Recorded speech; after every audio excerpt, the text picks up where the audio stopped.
Good morning, everybody. How are you doing today? I hope everyone's staying safe and well out there. It is Friday morning, not that the days of the week kind of matter much anymore, but it is Friday and it's going to be a beautiful day outside. And so I'm going to bring you a delicious banana apple muffin recipe this morning. First, I want to get started, let you know my name is Odessa, and we are broadcasting live from my apartment kitchen. And I want everyone to go ahead and hit that share button down at the bottom of the screen and share with your friends and family. Let them know what delicious recipe y'all are looking at this morning. After that, we'll go ahead and get started. I want to talk about why I chose this recipe this morning. First of all, it's delicious. It's so tasty. Muffins are so versatile. And if you're not making this recipe with me this morning, you can go ahead and gather up the ingredients and try it out this weekend. But the other reason why I wanted to do a baking recipe is because baking is so fun. Most of the time because you end up with dessert, and that is always a good thing. But today we're going to show you a bit of a healthier version and a traditional muffin. Baking is really how I got into kind of the culinary world when I was a little kid. I feel like that's the avenue that most of us probably enter into the culinary world, helping out with some kind of baked goods with friends or family. So this is really fun. Baking is kind of nostalgic for me, baking with my grandma, baking with my mom, my aunts. So baking is really, really one of my favorite things to do, and I'm going to share some tips on how to make your bakes a success this morning. But the reason I chose muffins, and I think I mentioned it earlier, is they're so versatile. They can be breakfast, they can be snacks, they can be dessert. And the great thing about it is when you put the effort in, then you get a whole bunch of them. And so that's an easy thing for people to grab and go, whether, like I said, they're looking for breakfast or snacks or desserts.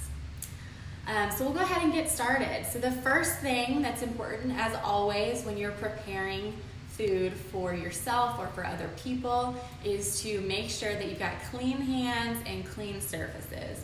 So for your hands, we want you to be washing your hands in warm, soapy water for at least 20 seconds, getting those cracks and crevices under the nails, all that good stuff. And then make sure your surfaces are clean and sanitized if necessary. So we'll go ahead and get started. So baking for a lot of people is something either that they love or they hate because they think they aren't very good at it. So we're going to talk a little bit about the chemistry of baking this morning, more so than kind of the ingredients this morning, because I want you to understand the chemistry behind baking. Baking is really a science, and so there may be some potential things in there as to why your bakes maybe haven't turned out quite right in the past. So we'll go ahead and get started. The first thing I want to note in this recipe, and you can find it on our website, is uses both wet ingredients and dry ingredients. And in cooking, it's slightly less important, still important that you're following the directions to make sure the nutritional content of your recipe is right. But in baking, it's very important that you get your measurements correct. And a mistake that a lot of people make is measuring dry ingredients with a wet measuring cup and vice versa, wet ingredients with a dry measuring cup. So this is a wet measuring cup. And so this should be used for all liquid ingredients that goes into your bakes. And so the best way to do it is to measure out your ingredients, put it on a flat surface, and get down to eye level to make sure that you're getting the proper amount. That's really the best way to measure your wet ingredients. And then we've got dry ingredient cups. So this is what they look like. And again, these are for all of your dry ingredients that are going to go into your bakes. So there is a difference, and it is important when baking. So we'll go ahead and move these out of the way. And next, where a lot of people go wrong in baking is they don't quite follow the directions if it says to separate the wet ingredients and the dry ingredients and then mix them at a certain point. And that's actually really critical. So if you've been mixing all of your ingredients at once and the recipe tells you to separate, that could be something that's really affecting your baking. So here we have our flour, and in this is, let's see, flour, baking soda, baking powder, and salt. And then over here is all of our wet ingredients, which includes bananas, applesauce, vanilla, and we actually have our sugar in here as well. We have mixed our sugar in with our wet ingredients to get started. So I want to talk about raising agents in baking. So this is where the kind of major components of chemistry come into baking. And it's when you're talking about different raising agents. So how do we get a good rise on those bakes so that your cakes aren't flat and your muffins rise and your breads, puff up and come out properly like they're supposed to. The three major ways that people use to make their bakes rise is, first, you can use yeast. Yeast, you can buy it in those little packets, and you have to activate it and then work with it and prove it and then bake it. And what that does is that active yeast will create the little bubbles that you see inside of the structure of breads and other bakes when you cut into it after it's baked. So that's the raising agent. Yeast is a raising agent.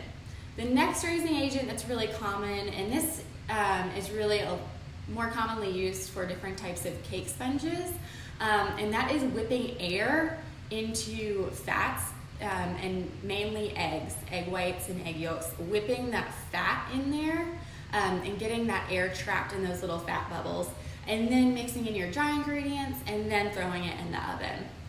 Again, that's commonly used for types of sponge cakes and stuff like that. And then our last way that we get a good rise on our bakes is by using baking soda and or baking powder. And that is what we are using this morning. And again, that is why we are telling you to keep your wet ingredients and your dry ingredients separate. Because baking soda and baking powder are inactive until they're combined with the right ingredients. And those are typically come in the form of a wet ingredient. So if you mix everything all at the beginning, then you're going to activate the baking soda or baking powder, and then by time possibly you get it in the oven, the chemical reaction has happened. So it's over, and you're gonna get flat muffins or flat other bakes. So we really want you, when a recipe says to separate the wet ingredients and the dry ingredients, it is actually pretty important that you follow those directions to make sure that your bakes come out like you want them to. Okay, so after you've measured out all your ingredients, you've kept them separate, then finally, when you've got everything together, you can go ahead and combine these two. And what you want to do is mix them in, make sure they are combined well.